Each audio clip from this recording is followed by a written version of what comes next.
En este momento, mientras me escuchas, tus pies te están enviando mensajes. Pequeñas señales casi invisibles que la mayoría de las personas confunden con cansancio, con la edad, con haber caminado demasiado.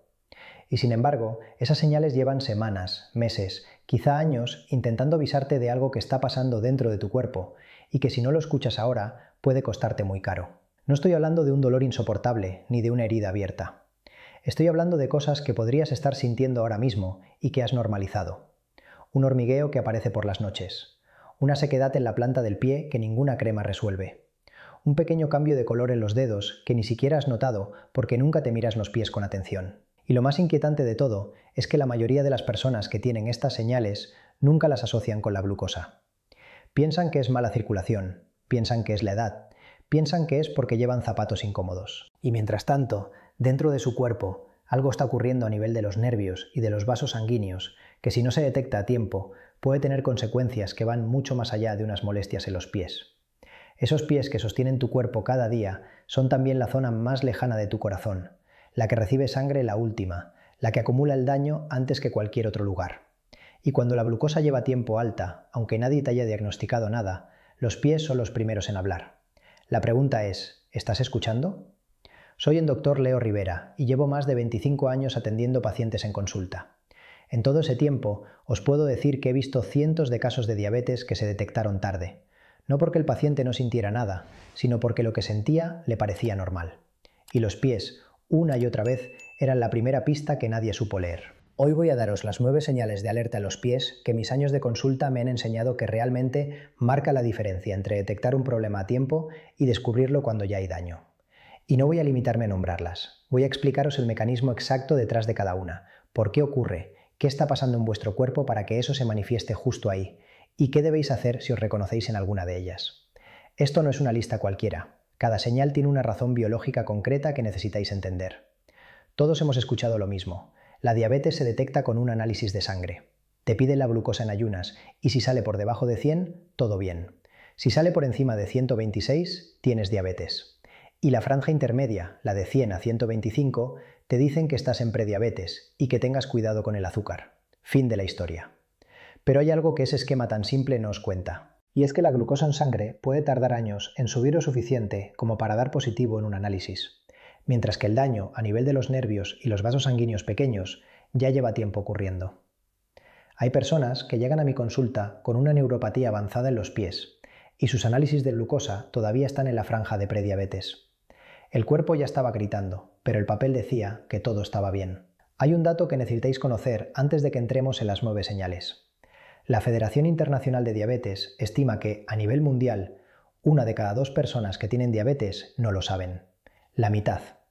Esos son millones de personas caminando por la calle con una glucosa alta que ya está causando daño, y no tienen ni idea. Y de esas personas, una proporción significativa ya tiene señales visibles en los pies. Señales que están ahí, a la vista, esperando que alguien la sepa leer. Y eso es exactamente lo que vamos a hacer hoy. Señal 1. El hormigueo nocturno. Si alguna vez os habéis metido en la cama y justo cuando el cuerpo se relaja, habéis sentido un hormigueo en los pies, un cosquilleo constante que a veces se convierte en una sensación de agujas diminutas, prestad mucha atención. Porque eso no es mala circulación por haber estado de pie muchas horas. Eso es vuestro sistema nervioso periférico enviándoos una señal de alarma. Pensad en los nervios de vuestros pies como cables eléctricos que van desde la médula espinal hasta la punta de los dedos. Esos cables tienen un recubrimiento protector, una especie de funda aislante que se llama mielina. Cuando la glucosa lleva tiempo más alta de lo que debería, aunque sea ligeramente, esa glucosa en exceso se convierte dentro del nervio en una sustancia llamada sorbitol a través de lo que se conoce como la vía del poliol. El sorbitol se acumula dentro de la célula nerviosa, atrae agua, la hincha y daña esa funda protectora. Es como si a un cable eléctrico le fueras pelando el plástico poco a poco. ¿Qué pasa cuando un cable pierde su aislamiento? Cortocircuitos, señales erráticas, chispazos.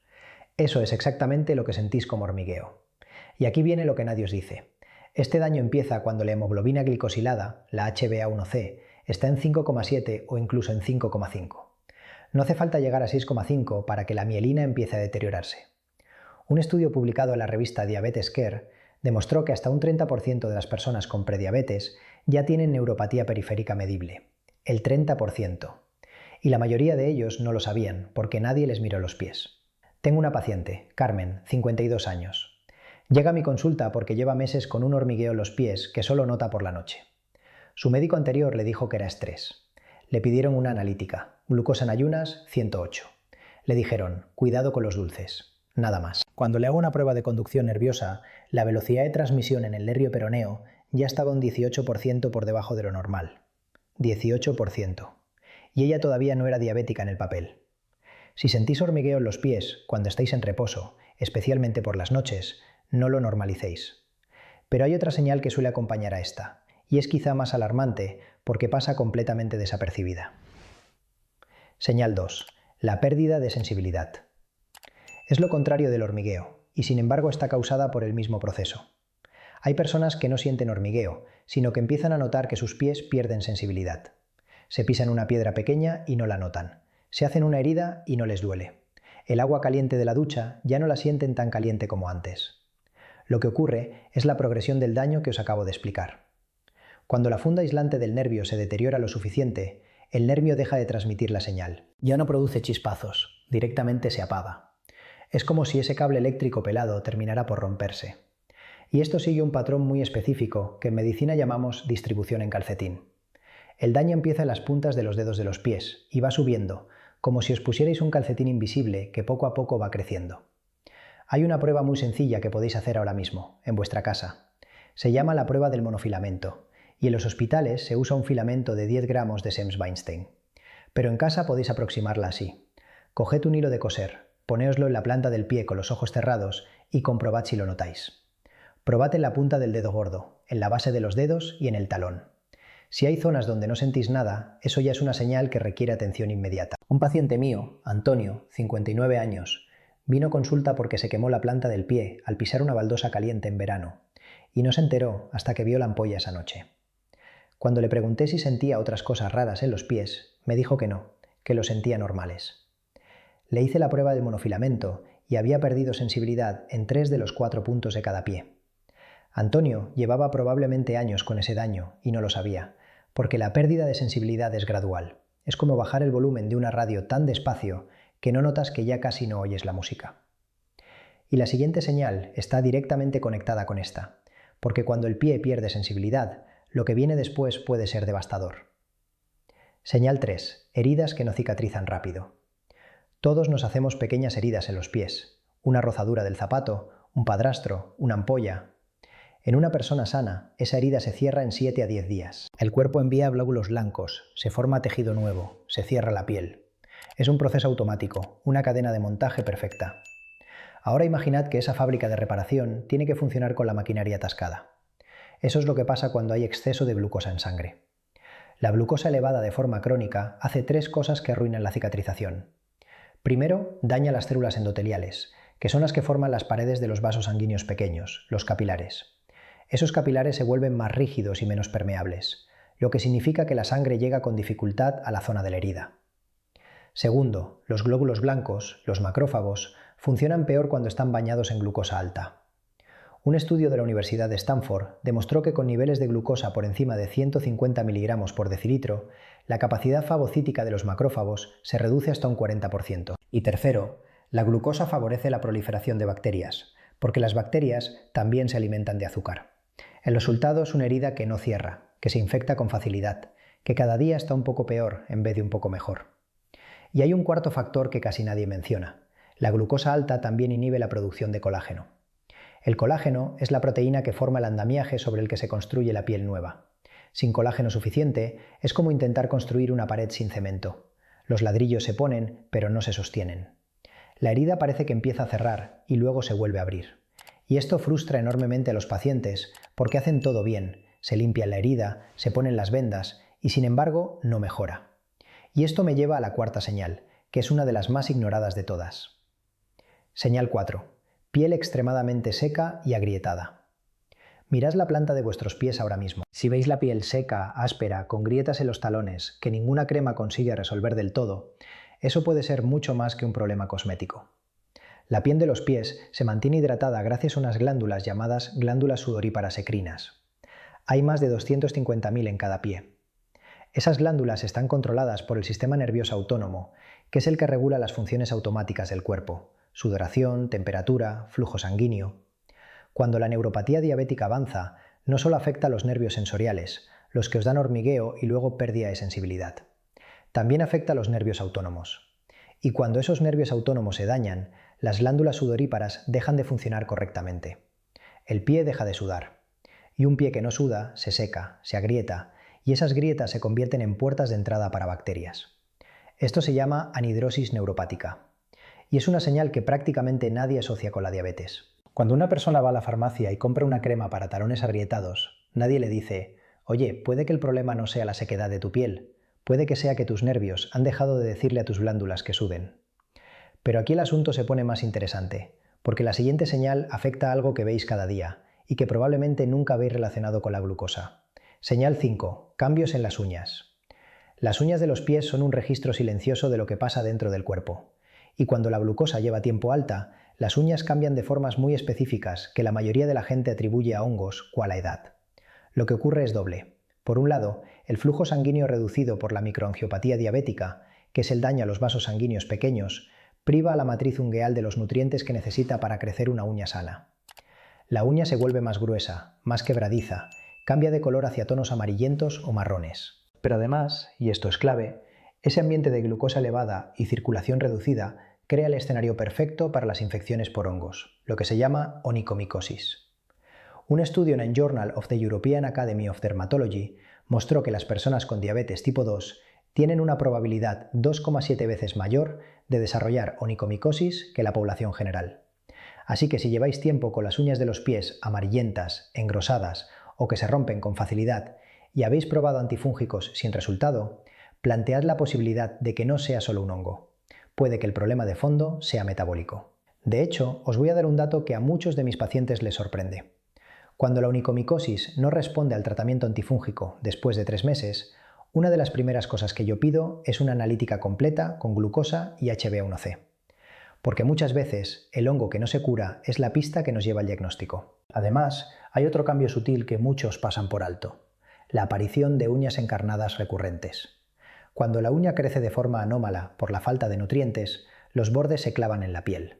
Y si encima la persona tiene reducida la sensibilidad, no sienten dolor que normalmente le avisaría de que algo va mal. Esa uña encarnada se convierte en una puerta de entrada para infecciones que, con la cicatrización comprometida por la glucosa alta, pueden escalar rápidamente. Y la señal que viene ahora es la que más asusta a mis pacientes cuando se la explico, porque es completamente invisible hasta que sabes buscarla. Señal 6. Cambios de temperatura en los pies. ¿Tenéis un pie que siempre está más frío que el otro? ¿O los dos pies siempre fríos, incluso en verano, incluso bajo las sábanas? Esto es algo que muchas personas asumen como normal, como una característica personal. Pero puede ser una señal de que el flujo sanguíneo a vuestros pies está comprometido. Pensad en el sistema circulatorio de vuestros pies como una red de tuberías. Las arterias grandes llevan la sangre caliente desde el corazón. Esas arterias se van ramificando en vasos cada vez más pequeños hasta llegar a los capilares, que son tan finos que solo pasa un glóbulo rojo a la vez. Cuando la glucosa alta daña las paredes de esos vasos pequeños, se produce un engrosamiento de la membrana basal capilar. Las tuberías se estrechan por dentro. Llega menos sangre. Y menos sangre significa menos calor. Pero hay un matiz crucial que nadie os cuenta. A veces ocurre lo contrario. El pie está anormalmente caliente.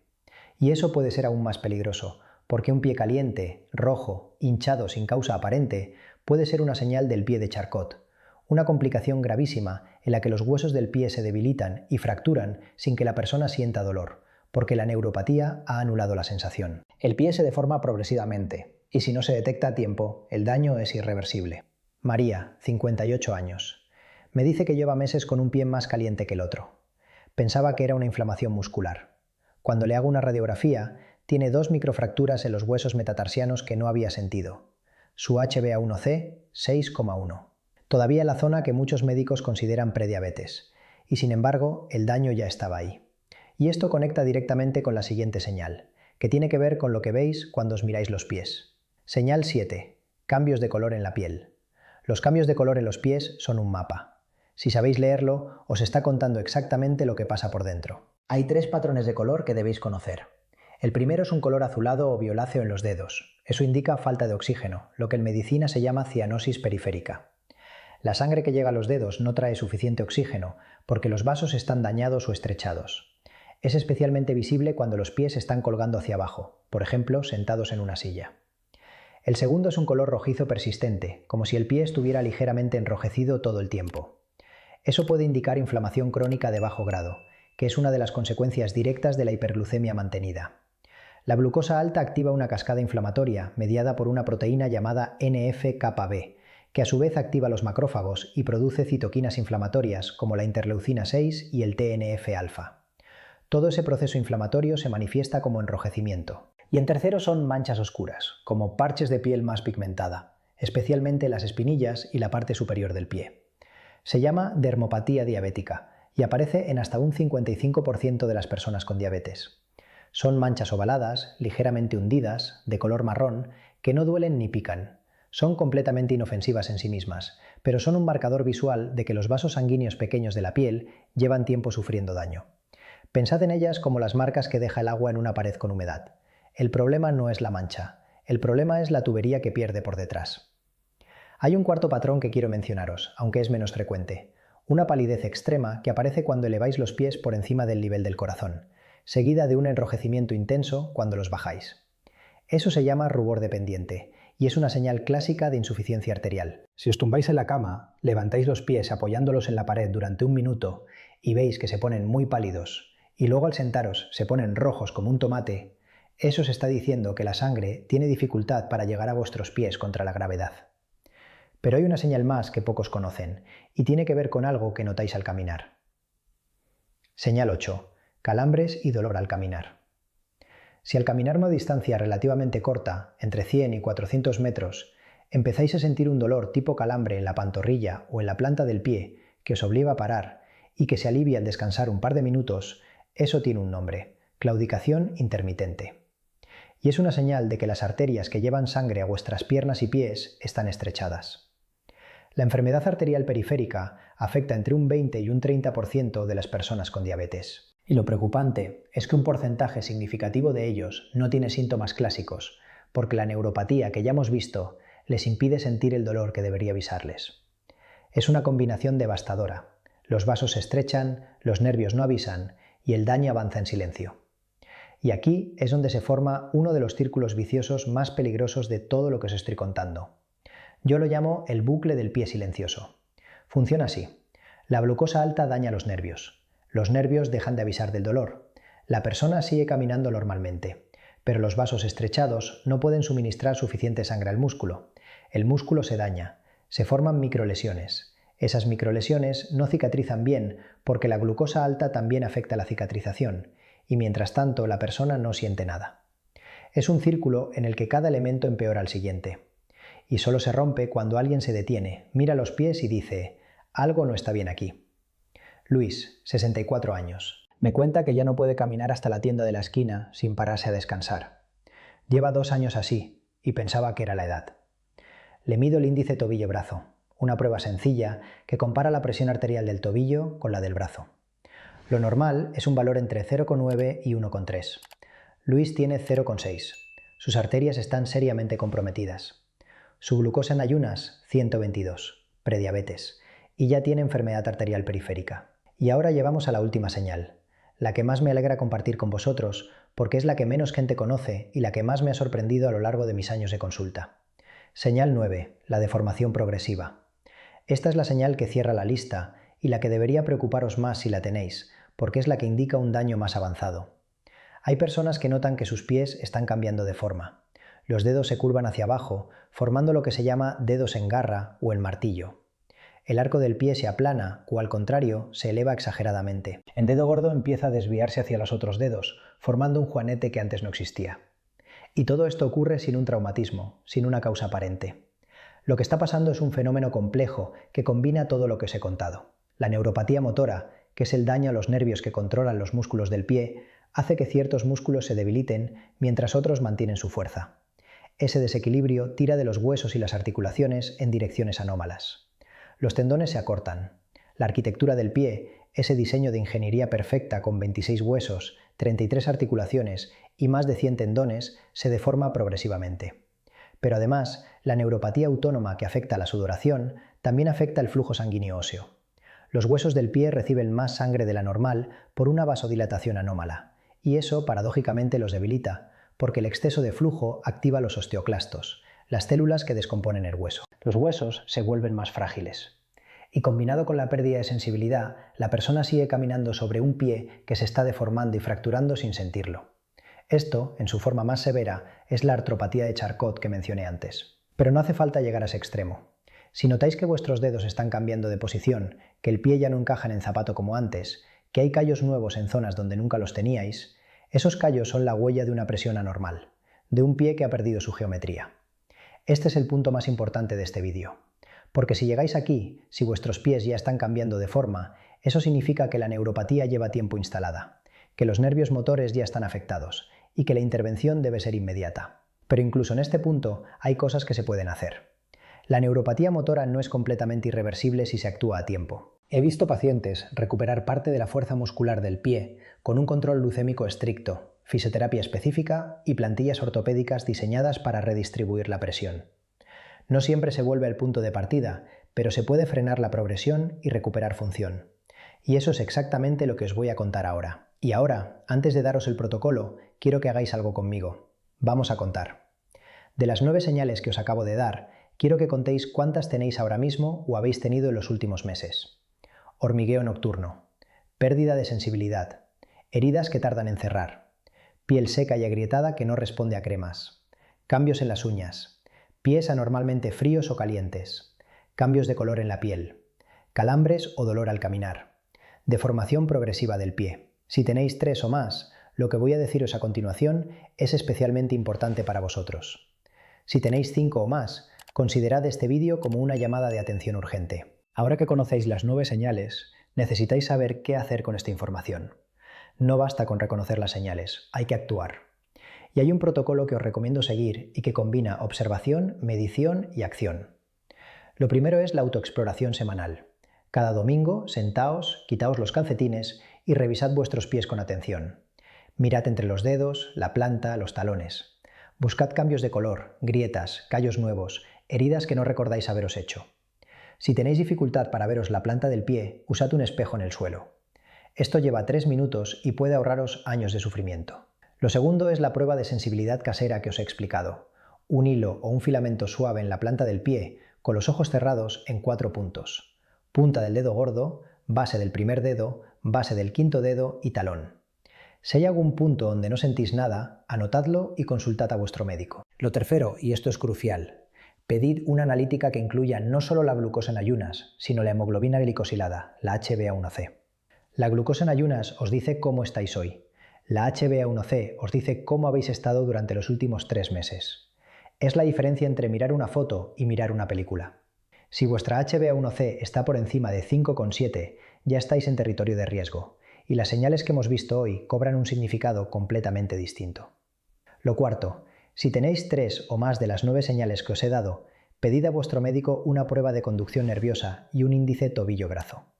Son 2 pruebas sencillas, no invasivas, que pueden detectar neuropatía periférica y enfermedad arterial periférica antes de que el daño sea irreversible. Y lo quinto, hay 3 suplementos que la evidencia científica respalda para proteger los nervios periféricos cuando la glucosa empieza a causar daño. El primero es el ácido alfa-lipoico, concretamente en su forma R-alfa-lipoico, a una dosis de 600 mg al día, tomado en ayunas. Un metaanálisis publicado en el Journal of Diabetes Research, que incluyó más de 1.200 pacientes, demostró que el ácido alfa-lipoico reduce los síntomas de neuropatía periférica de forma significativa en 4 a 6 semanas. El segundo es la benfotiamina, que es una forma liposoluble de vitamina B1 que penetra mejor en las células nerviosas que la tiamina convencional. La dosis recomendada es de 300 mg al día. Y el tercero es el metilcobalamina, que es la forma activa de la vitamina B12, a una dosis de 1.500 microgramos sublinguales al día. Estos 3 suplementos no sustituyen el control glucémico ni la medicación que os haya puesto vuestro médico, pero actúan como un escudo protector para los nervios mientras trabajáis en bajar la glucosa. No uséis cualquier B12 de farmacia. Muchas vienen en forma de cianocobalamina, que el cuerpo tiene que convertir a metilcobalamina, y esa conversión es muy ineficiente. Buscad directamente metilcobalamina sublingual. Y con el ácido alfa-lipoico, evitad las fórmulas que mezclan la forma R con la forma S. Solo la R es biológicamente activa. Hay algo más que quiero que sepáis sobre la combinación de estos tres suplementos. El ácido alfa-lipoico se toma en ayunas porque los alimentos reducen su absorción hasta un 30%. La benfotiamina, en cambio, se absorbe mejor con alimentos, así que la tomáis con el desayuno. Y la metilcobalamina sublingual funciona mejor antes de dormir, porque durante el sueño es cuando el cuerpo hace la mayor parte de la reparación nerviosa. Si tomáis los tres juntos a la misma hora, estáis perdiendo eficacia. El orden y el horario importan tanto como la dosis. Y un aviso importante: si estáis tomando metformina, debéis saber que la metformina reduce la absorción de vitamina B12 a nivel intestinal. Hay estudios que muestran que hasta un 30% de las personas que toman metformina durante más de 4 años desarrollan déficit de B12. Y un déficit de B12 también causa neuropatía periférica. Es decir, el propio tratamiento para la diabetes puede estar contribuyendo al hormigueo en vuestros pies si nadie os ha suplementado la B12. Por eso la metilcobalamina sublingual es especialmente importante si tomáis metformina, porque la vía sublingual evita el problema de la absorción intestinal. Si queréis seguir aprendiendo sobre lo que vuestro cuerpo os está intentando decir, suscribiros a este canal, activar la campanilla, porque cada semana os traigo información que puede cambiar vuestra salud de formas que no os imagináis. Decidme en los comentarios, ¿cuántas de estas 9 señales habéis encontrado en vuestros pies? Quiero leeros. Quiero saber en qué número estáis, porque cada comentario me ayuda a entender qué necesitáis y a crear el siguiente vídeo pensando en vosotros. Y si queréis que profundice en alguna de las 9 señales, si queréis un vídeo completo sobre cómo revertir la neuropatía periférica o sobre cómo mejorar la circulación en los pies con ejercicios específicos, decídmelo ahí abajo. Recordad, vuestros pies os están hablando. Llevan tiempo haciéndolo. La diferencia entre las personas que detectan esto a tiempo y las que llegan tarde es simplemente la información. Y hoy esa información la tenéis vosotros. Nos vemos en el próximo vídeo. Cuidaos mucho.